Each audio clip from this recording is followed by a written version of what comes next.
Next ಓಂ ಶ್ರೀಯಃಪತ್ತೇ ನಿತ್ಯ ಗಣಿತಗುಣಮಾಣಿಕ್ಯ ವಿಶತಪ್ರಭಾ ಜಾಲೋಲ್ಲಾಸೋಪಹತ ಸಕಲಾವದ್ಯತಮಸೇ ಜಗಜ್ಜನ್ಮಸ್ಥೇಮ ಪ್ರಳಯರಚನಾ ಶ್ರೀಲವಪುಷೇ ನಮೋ ಅಶೇಷಾಮ್ನಾಯ ಸ್ಮೃತಿಹೃದಯದೀಪ್ತಾಯ ಹರಯೇ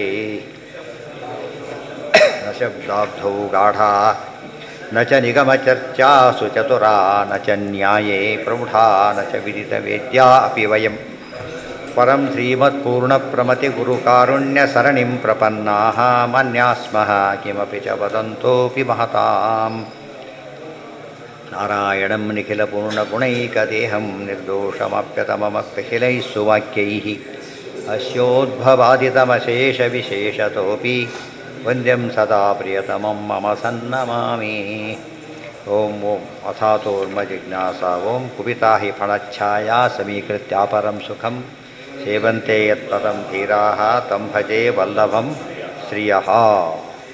ಯಾವುದಾಯ್ತು ಈಗ? ಸ್ನೇಹಯೋಪಿ ಅಲ್ಲಿ ಪ್ರಶ್ನೆಗೆ ಉತ್ತರ ಕೊಟ್ಟರು. ಜ್ಞಾನ ಅಂತೀರಿ, ಭಕ್ತಿ ಅಂತೀರಿ, ಏನೋ ಹೇಳ್ತೀರಿ, ಎಲ್ಲವೂ ಒಂದೇ. ಅದು ಭಕ್ತಿಯ ಭಾಗ ಜ್ಞಾನ. ಆದ್ದರಿಂದ ಜ್ಞಾನ ಇರಲೇಬೇಕು ಅಂತ ಹೇಳ್ತಾರೆ. ಸ್ವಯಂ ವಿಶೇಷೋಪಿ. ಉದಾಹರಣೆಗೆ ಮೈಸೂರು ಪಾಕ್ ಮಾಡ್ದ ಅದರಲ್ಲಿ ಸ್ವೀಟೇ ಇಲ್ಲ. ಮೈಸೂರು ಪಾಕ್ ಹೇಳಿದ್ವಲ್ಲ ಅಂತ ಹಿಟ್ಟು ಹಾಕಿದ್ದೇನಲ್ಲ ಅಂತ ಕೇಳಿದ್ರೆ ಅದು ಇನ್ನೊಂದು ಪಾರ್ಟಿ ಏನಿದೆ ಅದಕ್ಕೆ, ಅದು ಸ್ವೀಟ್ ಇರಲೇಬೇಕು. ಅದು ಪೂರ್ತಿ ಸೇರಿದಾಗಲೇ ಆಗೋದು. ಅದೇ ರೀತಿ ಅನಿವಾರ್ಯವಾದ ಭಾಗ ಅದು. ಗೊತ್ತಾಯ್ತಾ? ಇಲ್ಲದೆ ಹೋದರೆ ಏನಾಗುತ್ತೆ, ಅದು ತೆಗಿಲಕ್ಕೆ ಇಂಡಿವಿಜುವಲ್ ಹೇಳ್ತಾರೆ, ಇನ್ಸಪರಬಲ್. ಸಪ್ರೇಟ್ ಮಾಡಿಬಿಟ್ರೆ ಅದು ಭಕ್ತಿ ಆಗೋದೇ ಇಲ್ಲ. ಮುಂದೆ ಹೇಳ್ತಾರೆ, ಸೋಯಂ ವಿಶೇಷೋಪಿ ಹ್ಯುದೀಯರ್ಯತೆ ಭಕ್ತಿ ಜ್ಞಾನಮಿತಿ ಕ್ವಾಪಿ. ವಿಶೇಷ ಗೊತ್ತಾದರೆ ಕೆಲವೊಮ್ಮೆ ಭಕ್ತಿ ಅಂತ ಕೆಲವು ಸರ್ತಿ ಹೇಳ್ತಾರೆ, ಜ್ಞಾನಂ ಅಂತ ಕೆಲವು ಸರ್ತಿ ಹೇಳ್ತಾರೆ. ಈ ವಿಶೇಷ ಇದೆ ಭಕ್ತಿಯಲ್ಲಿ. ಯಾವ ಆಸ್ಪೆಕ್ಟ್ ಜಾಸ್ತಿ ಇದೆ? Two faces of the same coin ಅಂತ ಹೇಳಿದಾಗ ಒಂದು ಹೆಡ್ ಫೇಸಲ್ಲಿ ದೊಡ್ಡದ ಬರೆದಿರ್ತಾರೆ, ಇದರಲ್ಲಿ ಚಿಕ್ಕದ ಬರೆದಿರ್ತಾರೆ. ಆ ಥರ ಭಕ್ತಿ ಎದ್ದು ಕಂಡಾಗ ಏನಂತಾರೆ ಅದಕ್ಕೆ? ಭಕ್ತಿ ಯೋಗ. ಜ್ಞಾನ ಜಾಸ್ತಿ ಕಂಡಾಗ ಜ್ಞಾನಯೋಗ. ಅದರಲ್ಲಿ ಎರಡು ಭಾಗ. ಮತ್ತೆ ಭಕ್ತಿ ಜ್ಞಾನ ಕರ್ಮ ಮೂರು. ಕರ್ಮದಲ್ಲಿ ಜ್ಞಾನ ಇದೆ, ಜ್ಞಾನದಲ್ಲಿ ಕರ್ಮ ಇದೆ. ಭಕ್ತಿಯಲ್ಲಿ ಜ್ಞಾನ ಇದೆ, ಭಕ್ತಿಯಲ್ಲಿ ಕರ್ಮ ಇದೆ. ಎಲ್ಲ ಮೂರು. ಅದಕ್ಕೆ ಇಲ್ಲಿ ಭಗವದ್ಗೀತೆಯಲ್ಲಿ ಹೇಳಿದ್ದು ಎರಡು ಯೋಗ. ಭಾಗವತಲ್ಲಿ ಹೇಳ್ಬೇಕಾದ್ರೆ ಮೂರು ಯೋಗ ಅಂತ ಹೇಳ್ತಾರೆ. ಜ್ಞಾನಯೋಗ, ಭಕ್ತಿಯೋಗ, ಕರ್ಮ ಮೂರು ಹೇಳ್ತಾರೆ. ಭಕ್ತಿಯೋಗಿಗಳು ಅಂದರೆ ಯಾರು ಅಂದರೆ ದೇವತೆಗಳು. ಸನಕಾದಿಗಳೆಲ್ಲ ಜ್ಞಾನಯೋಗಿಗಳು, ಜನಕಾದಿಗಳು ಕರ್ಮಯೋಗಿಗಳು ಅಂತ ವಿಭಾಗ ಮಾಡ್ತಾರೆ. ಇದು ಎರಡು ಮಾಡಿದರು ಅಷ್ಟೇ, 100 ಮಾಡಿದರು ಅಷ್ಟೇ. ಏನರ್ಥ ಅದಕ್ಕೆ? ಯಾವುದು ಪ್ರಚುರವಾಗಿರುತ್ತೋ ಅದು ಹೆಸರು ಬರುತ್ತೆ, ಉಳಿದೆಲ್ಲ ಇರಲೇಬೇಕಾದ್ರೆ. ಕರ್ಮಯೋಗದಲ್ಲಿ ಜ್ಞಾನ ಇದೆ, ಜ್ಞಾನಯೋಗದಲ್ಲಿ ಕರ್ಮ ಇದೆ. ಕರ್ಮ ಪ್ರಚುರ ಯೋಗ ಕರ್ಮಯೋಗ, ಜ್ಞಾನ ಪ್ರಚುರ ಯೋಗ ಜ್ಞಾನಯೋಗ, ಭಕ್ತಿ ಪ್ರಚುರ ಯೋಗ ಭಕ್ತಿಯೋಗ. ಇವತ್ತು ಭಕ್ತಿಯೋಗ ನಮ್ಮ ಪ್ರಕಾರ ಏನು ಅಂದರೆ ಜ್ಞಾನವೂ ಇಲ್ಲ, ಕರ್ಮನೂ ಇಲ್ಲ, ಜೋರ ಕೂಗ್ತಾ ಇರ್ತಾರೆ, ಕಣ್ಣೀರು ಸುರಿಸ್ತಾರೆ ಅಂತ ತಿಳ್ಕೊಂಬಿಟ್ರೆ ಅದಲ್ಲ. ಅದು ಏನೂ ಇಲ್ಲ ಅಂತ ಅರ್ಥ. ಮೋಸ, ಉದರ ವೈರಾಗ್ಯ ಅಂತೀವಲ್ಲ, ಆ ಸ್ಟೇಜು ಸರಿಯಲ್ಲ. ಸೋಯಂ. ಎಷ್ಟೋ ಜನ ಆಗಿದ್ದಾರೆ ತಿಳಿದವರಲ್ಲಿ. ಒಂದು ಗುಂಪಿನ ದಾಸ ಸಾಹಿತ್ಯದಲ್ಲಿ ಒಳ್ಳೆ ಜನ ಬೇಕು, ಒಳ್ಳೆ ಜ್ಞಾನಿಗಳಿದ್ದಾರೆ, ಇಲ್ಲ ಅಂತಲ್ಲ. ಕೆಲವರು ಏನು ಮಾಡ್ತಾರೆ ಅಂದರೆ ಅವರು ಬರೀ ಭಜನೆ ಮಾಡ್ತಾ ಕೂತ್ಬಿಡ್ತಾರೆ, ಸಂಧ್ಯಾವಧಿ ಕೂಡ ಮಾಡೋದಿಲ್ಲ. ಭಕ್ತಿ ಹೋಗಿಬಿಡೋದು. ನಾವು ಭಜನೆ ಮಾಡ್ಕೊಂಡಿರ್ತಾರೆ, ತಪ್ಪದು. ನೀವು ಸಂಧ್ಯಾವಂದಿ ಕಾಲಕ್ಕೆ ಭಜನೆ ಮಾಡಿದರೆ ಹರಿಕಥಾಂಸಾರ ಪುರುಷೋಕ್ತ ಹೇಳಿದ್ರು ಸಂಧ್ಯಾವಂದಿ ಅಲ್ಲ. ಅದು ಏನು ಹೇಳಬೇಕಾಗ? ಗಾಯತ್ರಿ ಒಂದು ಅದೇ ಕ್ರಮದಲ್ಲೇ ಮಾಡಬೇಕು. ಅಭಿಷೇಕ ಮಾಡಬೇಕಾದ್ರೆ ಎಲ್ಲ ವೇದ ಹೇಳಿ ಪುರುಷೋಕ್ತ ಓದಿ ಬಿಟ್ಬಿಟ್ರೆ ಅಭಿಷೇಕ ಆಗೋದಿಲ್ಲ. ಅದು ಅದೇ ಬೇಕು, ಪ್ರಧಾನವಾಗಿ ಅದೇ ಬೇಕು. ಅದು ನೈವೇದ್ಯದ ಕಾಲಕ್ಕೆ ಸ್ತೋತ್ರ ನೇಮ್ ಫಿಕ್ಸ್ ಆಗಿಬಿಟ್ಟಿದೆ. ಅದು ಬೇರೆ ಕಡೆಗೆ ಒಯ್ಯಬಾರ್ದು. ತುಂಬ ಜನ ತಪ್ಪು ತಿಳ್ಕೊಂಬಿಟ್ಟು ಭಜನೆ ಮಾಡಿ ಎಲ್ಲ ಬಂತು ಅಂತ ತಿಳ್ಕೊಂಬಿಡ್ತಾರೆ. ತಪ್ಪದು. ಎಲ್ಲ ಬಂದಿಲ್ಲ. ಭಜನೆ ಕಾಲಕ್ಕೆ ಭಜನೆ ಮಾಡಿದರೆ ಭಜನೆ ಆಗುತ್ತೆ ಹೊರತು ಯಾವುದೇ ಕಾಲಕ್ಕೆ ಭಜನೆ ಮಾಡ್ತಿದ್ರೆ ಅರ್ಥ ಇಲ್ಲ. ಪೂಜಾ ಕಾಲಕ್ಕೆ ಪೂಜಾ, ಸಂಧ್ಯಾವಂದನೆ ಅವೆಲ್ಲ ಗಮನಿಸ್ಬೇಕು. ಅದೇ ನೋಡಿ, ಅಗಸ್ತ್ಯರು ದೊಡ್ಡವರು ಬಂದರು, ಆಗ ಯಾವುದೂ ಅಲ್ಲ, ಎದ್ದು ನಮಸ್ಕಾರ ಮಾಡಬೇಕಾಗಿತ್ತು ಅಷ್ಟೇ. ಮಾಡಲಿಲ್ಲ, ಗಜೇಂದ್ರಾಗ ಶಾಪ ಕೊಟ್ಟರು. ಆಗ ಅದೇ ಕರ್ತವ್ಯ. ಆ ಕಾಲಕ್ಕೆ ಯಾವ್ದು ಸೂಟ್ ಆಗುತ್ತೋ ಅದನ್ನೇ ಮಾಡಬೇಕು. ಯಾರು ಬಿದ್ದುಬಿಟ್ರು ಎತ್ತಲಕ್ಕೆ ಹೋದ್ರು ನಮಸ್ಕಾರ ಮಾಡ್ತಾ ಕೂತ್ಕೊಂಡ್ಬಿಟ್ರೆ ಅವರಿಗೆ ದೊಡ್ಡ ಆಚಾರ ಬಿದ್ದರು ಎತ್ಕೊಂಡು ನಮಸ್ಕಾರ ಮಾಡಿ ಮೊದಲು ಎತ್ತು ಬಾರ ಅವನೇ ಅಂತಾರೆ, ಎತ್ತು ಬಾರ ಅಂತಾರೆ. ಅದು ಕಾಲಕ್ಕಲ್ಲ, ಅದು ಮಾಡಬೇಕಾದ್ರೆ. ಅದಕ್ಕೆ ವಿಹಿತ ಅಂತ ಕರೆಯೋದು. ವಿಹಿತ ಅಂದ್ರೇನು? ಆ ದೇಶ ಆ ಕಾಲಕ್ಕೆ ಯಾವ ವ್ಯಕ್ತಿಗೆ ಯಾರು ಏನು ಮಾಡಬೇಕು ಅದು ವಿಹಿತ. ಇಲ್ಲದವರು ವಿಹಿತ ಅಂತ ಅನಿಸೋದಿಲ್ಲ. ಸೋಯಂ ವಿಶೇಷೋಪಿ ಉದೀರ್ಯ. ಅದಕ್ಕೆ ವಿಶೇಷ ಅಂತ ಕರೆದು.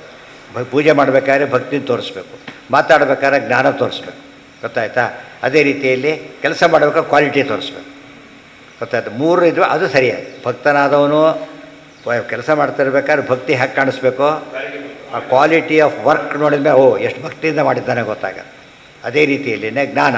ಮಾತಾಡಬೇಕಾದ್ರೆ ಭಕ್ತಿಯಿಂದ ತೊಗೊಂಬಿಟ್ರೆ ಪ್ರಯೋಜನ ಇಲ್ಲ, ಜ್ಞಾನನೇ ತೋರಿಸ್ಬೇಕು. ಆ ಮೂರು ನಮಗೆ ಬೇಕಾದ್ದರಿಂದ ಮೂರಕ್ಕೂ ಕೂಡ ನಾವು ಎಲ್ಲ ಗೊತ್ತಿದ್ದರೆ ಮೂರಕ್ಕೂ ಅಡ್ಜಸ್ಟ್ ಆಗ್ತೀವಿ, ಇಲ್ಲದ್ರೆ ಮೂರಕ್ಕೆ ಯಾವುದರಲ್ಲೂ ಆಗೋದೇ ಇಲ್ಲ. ಸೋಯಂ ವಿಶೇಷೋಪಿ ಹಿ ಉದೀರ್ಯತೆ ಭಕ್ತಿರ್ಜ್ಞಾನಮಿತಿ ಕ್ವಾಪಿ. ಕೆಲವೊಮ್ಮೆ ಹಾಗೆ, ಕೆಲವೊಮ್ಮೆ ಹೀಗೆ ಹೇಳ್ತಾರೆ. ವಿಶೇಷ ಅಂತ ಕರೀತಾರೆ. ವಿಶೇಷ ಅಂತ ಕರಿಬೇಕಾದ್ರೆ ದೇಶ ವಿಶೇಷ, ಕಾಲ ವಿಶೇಷ ಇತ್ಯಾದಿ ಇರುತ್ತೆ ಅಂತ ಅರ್ಥ. ನಹಿ ದ್ವೇಷಯುತಾದೃಶಿ ಪುರುಷಾರ್ಥಾಯ ಭವತಿ ಸರ್ವಶ್ರುತಿ ವಿರೋಧತ ಹೇಳಿದ್ದಾರೆ. ದ್ವೇಷದಿಂದಿರತಕ್ಕಂಥ ಒಂದು ಜ್ಞಾನ ಎಂದೂ ಕೂಡ ಏನಾಗೋದಿಲ್ಲ, ಮುಕ್ತಿಗೆ ಸಾಧನ ಆಗೋದಿಲ್ಲ. ಭಕ್ತಿ ಇರಲೇಬೇಕು. ಭಕ್ತಿ ದ್ವೇಷಗಳು ಏನೆರಡೂ ಕೂಡ ಆಪೋಸಿಟ್ಸ್ ಆದ್ದರಿಂದ ದ್ವೇಷ ಇದ್ದರೆ ಭಕ್ತನಲ್ಲ, ಭಕ್ತನಿದ್ದರೆ ದ್ವೇಷಿ ಅಲ್ಲ. ಅದು ಸರಿಯಾಗಿ ತಿಳಿದಿರ್ಬೇಕು. ಶಿಶುಪಾಲ ಹಾಗಿದ್ದಲ್ಲ ಅಂತ ಕೇಳಿದರೆ, ಶಿಶುಪಾಲ ಜಯ ಭಕ್ತನೇ, ಹಿರಣ್ಯಕಶಿಪು ದುಷ್ಟನೇ. ಆದ್ದರಿಂದ ಅಲ್ಲೂ ಕೂಡ ಏನಾಗಿಲ್ಲ, ಬದಲಾವಣೆ ಆಗೇ ಇಲ್ಲ. ಇಬ್ಬರು ಸೇರಿದ್ದಕ್ಕೆ ಹಾಗಾಗಿರೋದು. ಪುರುಷಾರ್ಥಾಯ ಭವತಿ ಸರ್ವಶ್ರುತಿ ವಿರೋಧತಃ ಚೇತನಸ್ಯ ದ್ವಯಂ ಭೋಗ್ಯಂ ಸಂಸಾರೋ ಮುಕ್ತಿರೇವ ಚ ಸಂಸಾರಸ್ತ್ರಿವಿಧತ್ತತ್ರ ಸ್ವರ್ಗೋ ಮಧ್ಯಂ ಅಧಸ್ತಥಾ ಮುಕ್ತಿಶ್ಚ ದ್ವಿವಿಧಾ ತತ್ರ ಸುಖಂ ನಿತ್ಯಂ ತಥಾ ಪರಂ ನಿತ್ಯದುಃಖಮಿತಿ ಜ್ಞೇಯಂ ಸಾಧನಂ ಸಂಸ್ಕೃತಾವಪಿ ಕಾಮ್ಯಂ ಕರ್ಮ ನಿಷಿದ್ಧಂಚ ಸಾಜ್ಞಾನಮಿತಿ ನಿಶ್ಚಯಃ ದ್ವೇಷೋ ಭಕ್ತಿಶ್ಚ ಮುಕ್ತೌ ತು ಮುಕ್ತಿದ್ವಯ ವಿಧಾಯಕಂ ಇತಿ ಪೈಂಗಿಶ್ರುತೇರ್ದ್ವೇಷೋ ನೈವ ಸನ್ಮುಕ್ತಿ ಕಾರಣಂ. ದೊಡ್ಡ ಪೈಂಗಿಶ್ರುತಿಯ ಕೊಟೇಶನ್ ಕೊಟ್ಬಿಟ್ಟು ಇದೆಲ್ಲ ನೋಡಿದ ಮೇಲೆ ಎಂದೂ ದ್ವೇಷ ಮುಕ್ತಿಗೆ ಸಾಧನ ಆಗೋ ಸಂಭವನೆ ಇಲ್ಲ ಅಂತ ಹೇಳಿಬಿಟ್ಟು. ಚೇತನಸ್ಯ ದ್ವಯಂ ಭೋಗ್ಯಂ, ಚೇತನನಿಗೆ ಎರಡಿದೆ ಭೋಗ್ಯ. ಸಂಸಾರೋ ಮುಕ್ತಿರೇವ. ಇಲ್ಲ ಸಂಸಾರದಲ್ಲಿರೋದು, ಇಲ್ಲದೆ ಹೋದರೆ ಅನ್ಎಂಪ್ಲಾಯ್ಡ್ ಆರ್ ಎಂಪ್ಲಾಯ್ಡ್, ಎರಡೇ ಸ್ಟೇಜ್ ಹಾಗೆ ಹೇಳ್ತೇವೆ ಹಾಗೆ ಎರಡು ಸ್ಟೇಜ್ ಇದೆ. ಇಲ್ಲ ಸಂಸಾರದಲ್ಲಿ ಇದ್ದು ಇರೋದು, ದುಃಖ ಅಂದಮೇಲೆ ಮುಕ್ತಿಗೆ ಹೋಗಿ ಅದರಿಂದ ಪಾರಾಗೋದು, ಎರಡೇ ಭಾಗ ಇರೋದು. ಸಂಸಾರ ತ್ರಿವಿಧಸ್ತತ್ರ, ಸಂಸಾರ ಮೂರು ವಿಧ. ಸ್ವರ್ಗ ಮಧ್ಯಮ ಮತ್ತು ಮಧ್ಯಂ ಅಧಸ್ತತ. ಸ್ವರ್ಗ ಮಧ್ಯ ಅಧ ಅಂತ ಮೂರು ವಿಧ ಇದೆ ಸಂಸಾರ. ನಿತ್ಯ ಸಂಸಾರಿಗಳು ಅದಕ್ಕೆ ಮೂರು ಮುದ್ದೆ ಯಾವಾಗಲೂ ಇರುತ್ತವೆ. ತ್ರಿವಿಧ ನಿರಯ ಭೂಗೋಚರಾನ್ ನಿತ್ಯಬದ್ಧ. ಸ್ವರ್ಗ ಅಂದ್ರೇನು? ಸ್ವರ್ಗ ಅಂದ್ರೇನು? ಸ್ವರ್ಗ ಅಂತ ಹೇಳಿದರೆ ತ್ರಿದಿವ ಸ್ವರ್ಗ. ತ್ರಿದಿವ ನಿರಯ ಭೂಗೋಚರ ಸ್ವರ್ಗ ಲೋಕ, ಅದು ಸ್ವರ್ಗ ಲೋಕ. ಇನ್ನೊಂದು ಯಾವುದು ಎರಡು? ಮಧ್ಯ ಅಂದ್ರೇನು? ಮನುಷ್ಯ. ಅಥವಾ ಅಂದರೆ ತಿರ್ಯೋಗ್ಯೋನಿ. ಅದಕ್ಕೆ ಅದರಲ್ಲಿ ಇದೆ ಮೂರು ಭಾಗ. ಸುಖ ಪ್ರಚುರರು, ಸ್ವರ್ಗ ಪ್ರಚುರರು, ನಿರಯ ಪ್ರಚುರರು, ಮಧ್ಯದವರು ಅಂತಿದೆ. ಅದಕ್ಕೆ ಸಂಸಾರದಲ್ಲಿ ಮೂರು ಭಾಗ ಇದೆ. ಮುಕ್ತಿಶ್ಚ ದ್ವಿವಿಧಾ ತತ್ರ ಸುಖಂ ನಿತ್ಯಂ ತಥಾ ಪರಂ. ಈ ಮುಕ್ತಿ ಬಗ್ಗೆ ಹೇಳ್ತಾರೆ. ಮುಕ್ತಿಶ್ಚ ದ್ವಿವಿಧಾ ತತ್ರ, ಮುಕ್ತಿ ಎರಡು ವಿಧ. ಏನದು? ನಿತ್ಯಂ ಸುಖಂ ಅಥವಾ ನಿತ್ಯಂ ದುಃಖಂ. ಮಿಕ್ಸೆಡ್ ಇಲ್ಲ ಅಲ್ಲಿ.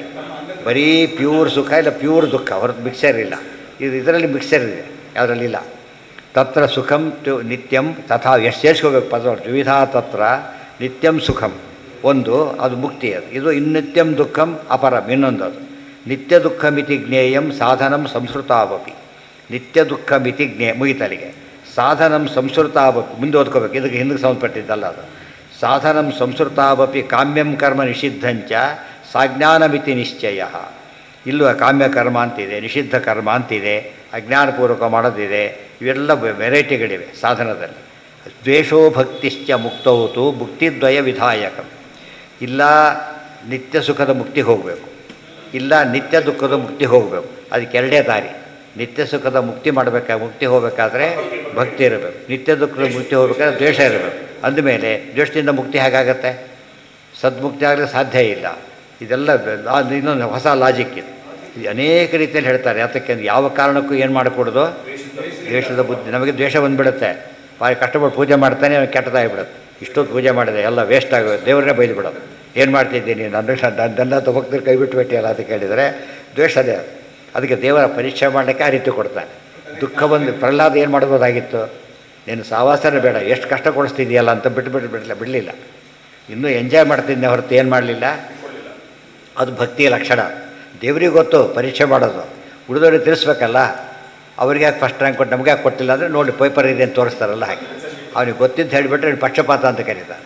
ಇಲ್ಲಿ ತೋರಿಸಿದಾಗ ಏನು ಮಾಡೋಕ್ಕೆ ಸಾಧ್ಯ ಇಲ್ಲ ಅವನು. ಅದಕ್ಕೆ ದೇವರು ಸರ್ವಜ್ಞನಾದರೂ ಕೂಡ ನಮ್ಮ ಪ್ರಶ್ನೆ ಪರೀಕ್ಷೆ ಮಾಡಬೇಕಾದ್ರೆ ದೇವ್ರಿಗೆ ಅಜ್ಞಾನ ಅಂತ ಪ್ರಶ್ನೆ ಕೇಳ್ಬೋದು. ದೇವ್ರಿಗೆ ಜ್ಞಾನ ಇದ್ದರೆ ನಮ್ಮ ಸ್ವರೂಪ ಗೊತ್ತು, ಮುಕ್ತಿ ಕೊಟ್ಟು ಬಿಡಲಿ. ಇಲ್ಲ ಅಜ್ಞಾನ ಅಂತ ಒಪ್ಪಿಕೊಡ್ರಿ ದೇವರಿಗೆ. ಇಲ್ಲದೆ ಹೋದರೆ ನಮ್ಮ ಸಾಧನೆ ನೋಡ್ಕೊಂಡು ಕೊಡೋದಾದರೆ ಅವನೇನು ದೊಡ್ಡ ಮನುಷ್ಯ ಅಂತೇಳಿ. ಅದೆಲ್ಲ ಅಲ್ಲ. ಆ್ಯಕ್ಚುಲಿ ಏನಾದರೂ ದೇವರು ಸರ್ವಜ್ಞನೇ. ಪರೀಕ್ಷೆ ಮಾಡ್ಬೇಕಾದ್ರೆ ಏನಾಗಿರ್ಬೇಕಾತ? ನಮಗಿಂತ ಹೆಚ್ಚು ತಿಳಿದವನೇ ಆಗಿರಬೇಕು ಮತ್ತು ಉದ್ದೇಶನೂ ಇರಬೇಕು. ಸುಮ್ಮನೆ ಯಾರು ಪರೀಕ್ಷೆ ಮಾಡೋದಿಲ್ಲ. ಯಾತಕ್ಕೆ ಪರಿಶ್ರಮ ಉದ್ದೇಶ ಏನಿದೆ, ಅವನ ಯೋಗ್ಯತೆ ಡಿಸೈಡ್ ಮಾಡಿ ಅದು ತಕ್ಕಂತೆ ಮುಂದೆ ಕೆಲಸ ಸಿಗಬೇಕು. ಅದಕ್ಕೋಸ್ಕರನೇ ದೇವ್ರು ಮಾಡೋದು ಎಲ್ಲ ಪರೀಕ್ಷೆ ಗೊತ್ತಿದ್ದೂ ಮಾಡ್ತಿದ್ದಾನೆ. ಪರೀಕ್ಷಕನಿಗೆ ವಿಷಯ ಗೊತ್ತಿಲ್ಲದ ಪರೀಕ್ಷೆ ಆಗಿ ಮಾಡ್ತಾನೆ ಅವನು. ಪರೀಕ್ಷಕ ಏನಾಗಿರ್ಬೇಕು, ಆ ಮಟ್ಟಿಗೆ ಅವನು ತಿಳುವಳಿಕೆ ಇರಬೇಕು ಅವನಿಗೆ. ದ್ವೇಷೋ ಮುಕ್ತಿಶ್ಚ ಭುಕ್ತೌತು ಮುಕ್ತಿದ್ವಯ ವಿಧಾಯಕಂ ಇತಿ ಪೈಂಗಿಶ್ರುತಿ. ಎಷ್ಟು ವಿಷಯ ಬಂತು ನೋಡಿ ಇದರೊಳಗೆ. ವಾಯುಸ್ತುತಿ ಎಷ್ಟು ಅರ್ಥ ಆಗುತ್ತೆ ಇದರೊಳಗೆ.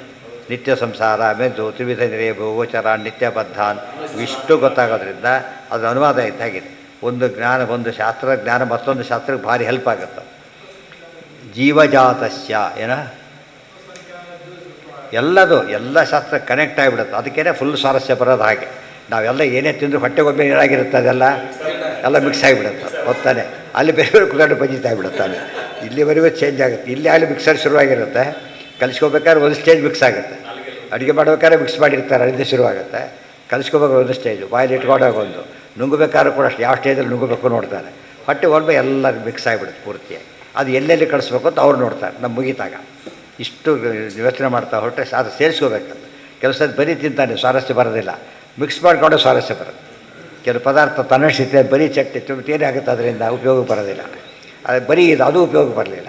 ಎರಡು ಸೇರಿಸ್ಕೊಂಡಾಗ ಬಂತು. ಅದಕ್ಕೆ ಇವೆಲ್ಲ ಮಿಕ್ಸ್ ಆಗಬೇಕು. ತೇಷೋ ಭಕ್ತಿ ಮುಂದೆ ಹೇಳ್ತಾರೆ. ಅಸನ್ಮುಕ್ತೇ ಕಾರಣಂಚ. ದ್ವೇಷ ಯಾವುದಕ್ಕೆ ಕಾರಣ ನೋಡಿ. ಮುಕ್ತಿನ ಎರಡು ರೀತಿಯಲ್ಲಿ ಹೇಳ್ಬೋದು. ಸುಖದ ಮುಕ್ತಿ, ದುಃಖ. ಅದು ಬಿಟ್ಟು ಸನ್ಮುಕ್ತಿ ಅಸನ್ಮುಕ್ತಿ ಅಂತ ಹೇಳ್ಬಿಡು. ಸನ್ಮುಕ್ತಿ ಅಂದ್ರೇನು? ಒಳ್ಳೆ ಮೋಕ್ಷ. ಒಳ್ಳೆ ಮೋಕ್ಷ ಅಂದರೆ ಸುಖದ ಮೋಕ್ಷ. ಅದು ದುಃಖದ ಮೋಕ್ಷ. ಆದ್ದರಿಂದ ಅದಕ್ಕೆ ಅವಳು ಕೇಳಿದ್ಲು ಬಂತಾರೆ. ಏನಂತ ಕೇಳಿದ್ಲು? ನಾನು ಮುಕ್ತಿ ಆಗಬೇಕು ಅಂದರು. ರಾಮದೇವ ಅಭಿಷೇಕ ಕಲಿಸು ಮುಕ್ತಿ ಆಗುತ್ತೆ ಹೋಗು ಅಂತ ಹೇಳ್ಬಿಟ್ಟು. ಅದು ನಿನಗೆ ಅಯೋಗ್ಯ ಮುಕ್ತಿ ಬೇಕು, ಅದು ಸಿಗುತ್ತೆ. ನಿನಗೆ ಅನ್ನಂತಮಸ್ಸಾಗುತ್ತೆ ಅಂತ ಅರ್ಥ ಅಷ್ಟೇ ಹೊರತು ಇದಾಗುತ್ತೆ ಅಂತಿಲ್ಲ.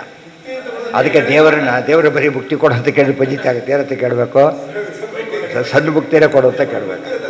ಅದು ಸಣ್ಣ ಮುಕ್ತಿ ಆಗಬಾರ್ದು ಅಷ್ಟೇ. ಏನಂತ ಹೇಳಿದ್ರು? ಅದು ಹೇಳ್ತಿರೋದು ಯಥಾಯೋಗ್ಯವಾಗಿ. ಇದು ದ್ವೇಷಕ್ಕೆ ಸಂಬಂಧಪಟ್ಟಂತೆ ಇದನ್ನು ಭಕ್ತಿ ಅದನ್ನು ಅರ್ಥ ಮಾಡಿಕೊಳ್ಳಿ ಅಂತ ಅರ್ಥ. ಹೌದು.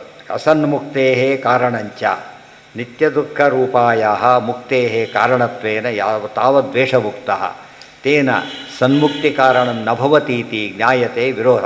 ಇನ್ನೊಂದು ಸಾರಸ್ಯ ಹೇಳೋದಾದರೆ, ಎಲ್ಲರಿಗೂ ಶಾಸ್ತ್ರ ಇರೋದು ಯಾತಕ್ಕೋಸ್ಕರ? ಮುಕ್ತಿಗೋಸ್ಕರನೇ ಇರೋದು ಶಾಸ್ತ್ರ. ಎಲ್ಲರಿಗೂ ಕಾಮನ್. ಅದು 3 ಜನಕ್ಕೂ ಕಾಮನ್. ಯಾರ್ಯಾರಿಗೆ? ಸಾತ್ವಿಕರಿಗೆ, ರಾಜಸರಿಗೆ, ತಾಮಸರಿಗೆ. ಯಾಕೆ? ಮುಕ್ತಿ ಆಗಲಿಕ್ಕೆ, ಅವ್ರವ್ರಿಗೆ ಮುಕ್ತಿ ಆಗಲಿಕ್ಕೆ. ಗೊತ್ತಾಯ್ತಾ? ಟೆಕ್ಸ್ಟ್ ಬುಕ್ ಫೇಲ್ ಆಗ್ಲಿಕ್ಕೆ ಬೇರೆ ಟೆಕ್ಸ್ಟ್ ಬುಕ್ಕು, ಪಾಸ್ ಆಗ್ಲಿಕ್ಕೆ ಬೇರೆ ಟೆಕ್ಸ್ಟ್ ಬುಕ್ ಇಲ್ಲ. ಒಂದೇ ಟೆಕ್ಸ್ಟ್ ಬುಕ್ಕೆ ಸರಿಯಾಗಿ ಓದಿದರೆ ಪಾಸ್ ಆಗ್ತಾರೆ, ತಪ್ಪಾಗಿ ಓದಿದರೆ ಇಲ್ಲ. ಅಲ್ಲೇ ಸ್ಟೇಜಲ್ಲೇ ಮಾಡಿಬಿಟ್ಟು ಏನಾಗುತ್ತೆ? ಫೇಲಾಗೋ ಟೆಕ್ಸ್ಟ್ ಬುಕ್ಕು ಪಾಸ್ ಆಗೋದು ಮಾಡಿಬಿಟ್ಟು ಏನಾಗುತ್ತೆ? ಅಲ್ಲಿ ರಿಸಲ್ಟ್ ಫಿಕ್ಸಿಂಗ್ ಕೇಸ್ ಆಗಿದಾಗುತ್ತೆ. ಕ್ಲಾಸ್ನಲ್ಲೂ ಕೂಡ ಸೆಕ್ಷನ್ ಕೂಡಿಸ್ಬೇಕಾದ್ರೆ ಪಾಸಾಗೋಡ್ರಿ ಇಲ್ಲಿ ಕೂಡಿಸಿ, ಅಲ್ಲಿ ಕೂಡಿಸಿ ಅಂದರೆ ಅವ್ರು ಕೂಡ್ಬೇಕು. ಎದ್ದೋದ್ರೂ ಸಾಕು ಅವ್ರು. ಯಾತಕ್ಕೆ? ಕೂತು ಮಾಡೋದೇ ಇರಬೇಕು. ಫೇಲಾಗಿರೋದು ಮತ್ತೆ ಕೊಡಬೇಕಲ್ಲಿ, ಕೊಡೋದೇ. ಮುಕ್ತೌ ಇತ್ಯತ್ರ ಕೇಶವ ಮುಕ್ತಿ ಶಬ್ದೋದಿತೋ ಮೋಕ್ಷಂ ಸ್ವಭಕ್ತಾನಾಂ ಕರೋತಿ ಯತ್. ಅದಕ್ಕೆ ದೇವ್ರ ನಿಮ್ಮ ಆಯ್ತಪ್ಪ ಮುಕ್ತಿ ಕೊಡ್ತೀನಿ ಬಿಡು ಒಂದು ಬಿಡ್ತಾರೆ. ಮುಕ್ತಿ ಕೊಡ್ತೀನಿ ಬಿಡು ಅಂತ ಹೇಳಿದರೆ ಯೋಗ್ಯತೆಗೆ ಸರ್ವಜ್ಞನಾದ್ದರಿಂದ ಅಂಥ ಮುಕ್ತಿ ಕೊಡ್ತಾನೆ ಅಂತ ಅರ್ಥ. ದ್ವೇಷಸ್ಯ ಮೋಕ್ಷ ಸಾಧನತ್ವ ಅಂಗೀಕಾರೇ ಮುಕ್ತಿ ವಿರೋಧ. ದ್ವೇಷನೇ ಮುಕ್ತಿ ಸಾಧನ ಅಂತ ಹೇಳೋದಾದರೆ ಇದಕ್ಕೆಲ್ಲ ವಿರೋಧ ಬರುತ್ತೆ. ದ್ವೇಷತೋಪಿ ಮುಕ್ತಿಶ್ಚೇತ್ ಮಹಾತಾತ್ಪರ್ಯ ರೋಧನಂ. ಹಾಗಿದ್ರೆ ವಿಷ್ಣು ಸರ್ವೋತ್ತಮತ್ವ ಯಾತಕ್ಕೆ ಹೇಳಬೇಕು? ಗುಣಪೂರ್ಣತ್ವ ಯಾಕೆ ಹೇಳಬೇಕು? ದೋಷ ದೂರತ್ವ ಯಾತಕ್ಕೆ ಬೇಕು? ಮತ್ತು ಸಾಧನೆ ಯಾಕೆ ಹೇಳಬೇಕು? ಏನು ಕಾರಣ ಇರಲಿಲ್ಲ. ಸುಮ್ಮನೆ ಎಲ್ಲರಿಗೂ ಮುಕ್ತಿ ಆಗೋದು ಹೇಗಾರಿದೆ? ಎಲ್ಲರೂ ಪಾಸ್ ಅಂದರೆ ಯಾರು ಓದ್ತಾರೆ? ಓದೋ ದಂಡ ಆಗ್ತಾನೆ. ಆ್ಯಕ್ಚುಲಿ ಓದೇ ದೊಡ್ಡ ಜಾಡ್ರಾಗ್ತಾರೆ, ಇವ್ರು ದಂಡ ಆಗ್ತಾನೆ. ಅದಕ್ಕೆ ಏನು ಓದಿ ಏನೇ ಮಾಡಿದ್ದೀನಿ ನೀನೀಗ? ಏನು ಉಪಯೋಗ ಇಲ್ಲ ಅಂತ ಹೇಳ್ತಾರೆ. ಆದ್ದರಿಂದ ಸರಿಯಲ್ಲ. ಭಕ್ತ್ಯ ಪ್ರಸನ್ನತೋ ದೇವಾತ್ ಮುಕ್ತಿರಿತ್ತೇವ ತದ್ಗುಣ ವದಂತಿ ಶ್ರುತಯಃ ಸರ್ವಾಃ ಪುರಾಣಾನಿ ಆಗಮಾಪಿ. ಭಕ್ತ್ಯ ಪ್ರಸನ್ನತಃ ದೇವಾತ್. ಭಕ್ತಿಯಿಂದ ಪ್ರಸನ್ನನಾಗ್ತಕ್ಕಂಥ ದೇವರಿಂದ ಮುಕ್ತಿ ಅನ್ನೋ ಕಾರಣಕ್ಕೋಸ್ಕರವಾಗಿ ಶಾಸ್ತ್ರಗಳು ಏನು ಹೇಳ್ತಾ ಇವೆ? ತದ್ಗುಣಾನ್, ಗುಣಪೂರ್ಣತ್ವ ಹೇಳ್ತಾ ಹೋಗ್ತಾ ಇವೆ ಶಾಸ್ತ್ರಗಳು. ಗುಣಪೂರ್ಣತ್ವ ಜ್ಞಾನದಿಂದ ಏನು ಬಂತ ನಮಗಾಗ? ಭಕ್ತಿ ಬರುತ್ತೆ. ಅದು ದೋಷ ದೂರತ್ವ ಜ್ಞಾನದಿಂದ ಭಕ್ತಿ ಗಟ್ಟಿಯಾಗುತ್ತೆ. ಅದು ಭಾರಿ ಎಫಿಷಿಯೆಂಟು. ಸ್ವಲ್ಪ ಎಡಬಟ್ಟು ಅಂದರೆ ಏನಾಗುತ್ತೆ? ಅಲ್ಲಿಗೆ ಹುಷಾರಾಗಿರ್ತಾರೆ, ಬಿಡುವ ಇಲ್ಲ ಹೋಗಿ ಬರ್ತಾನೆ. ಆದರೆ ಸ್ವಲ್ಪನೂ ಪ್ರಾಬ್ಲಮ್ ಇಲ್ಲ ಅಂದರೆ ಯೋಚನೆ ಮಾಡಬೇಕಾಗಿಲ್ಲ. ವಿಷಯ ಸರ್ವಾಹ ಪುರಾಣಾನಿ ಆಗಮಾಪಿ. ಶ್ರುತಿಗಳು, ಎಲ್ಲ ಶ್ರುತಿಗಳು, ಪುರಾಣಗಳು ಸರ್ವಾಹ ಬೇರೆ ಮಾಡಿಬಿಟ್ಟು ಶ್ರುತಿಗಳು ಎಲ್ಲ ಪ್ರಮಾಣ. ಆದ್ದರಿಂದ ಶ್ರುತೆಯ ಸರ್ವಾಹ ಅಂತ ಹೇಳಿಬಿಟ್ರು. ಉಳಿದ್ದು ಯದನುಕೂ ಯಚ್ಚಾನುಕೂಲಮೇ ತಸ್ಯ ತತ್ವಶಾಸ್ತ್ರ ಪ್ರಕೃತ್ಯುಕ್ತಾದ್ದರಿಂದ ಬೇರೆ ಮಾಡಿದರು. ಪುರಾಣಾನಿ ಆಗಮಾ ಅಪಿ ಅನ್ಯೇ ಅಪಿ ಆಗಮಾ ಶ್ರುತ್ತಾದೇವ ಮುಕ್ತಿಪ್ರಯೋಜನಾ ಪರಮೇಶ್ವರ ಗುಣವಿಷಯಾಶ್ಚೇತಿ ತಾವತ್ ಪ್ರಸಿದ್ಧಂ ತತ್ರ ಸಂಬಂಧೋ ಅಯಮೇವ ಯದ್ಭಗವತ ಏವ ದಿವಾನ ಮುಕ್ತಿ ಸಾಚ ಪ್ರಸನ್ನಾದೇವ ಪ್ರಸಾದಶ್ಚ ಭಕ್ತೈವ. ಇವೆಲ್ಲ ಎಲ್ಲಿ ಹೇಳಿದ್ದಾರಾಗಲೇ ನೆನಪಿದೆಯಾ? ವಿಷ್ಣು ತತ್ವ ಹೇಳಿದರೆ ಸರಿ ಸುಲಭ. ಮೋಕ್ಷೋ ಹಿ ಸರ್ವ ಪುರುಷಾರ್ಥೋತ್ತಮ ಹೇಳಿಬಿಟ್ಟು ಅದು ಪ್ರಮಾಣ ಕೊಟ್ಟು ಮೋಕ್ಷ ಎಲ್ಲಿಂದ ಬರುತ್ತೆ? ಈಗ ವಿಷ್ಣು ಪ್ರಸಾದಾದೇವ ಭವತಿ, ಅದಕ್ಕೆ ಆಧಾರ ಕೊಟ್ಟು ತಚ್ಚ ಗುಣೋತ್ಕರ್ಷ ಜ್ಞಾನಾದೇವ ಭವತಿ ಅಂತ ಎಲ್ಲ ಹೇಳಿದ್ದಾರೆ ಡೀಟೇಲಾಗಿ ಪ್ರಕರಣ. ಇಲ್ಲ ಅದು ಓದಿಬಿಟ್ರೆ ಟಕ ಹೋಗ್ತಿರುತ್ತೆ, ಬೇಕಾಗಿಲ್ಲ. ಅದನ್ನು ಓದದೆ ಹೋದರೆ ಎಲ್ಲ ದೊಡ್ಡ ವಿಷಯ ಆಗುತ್ತೆ. ತುಂಬ ಜನಕ್ಕೆ ಸುಧಾ ಕಷ್ಟ ಆಗ್ಲಿಕ್ಕೆ ಏನು ಗೊತ್ತಾ ಕಾರಣ?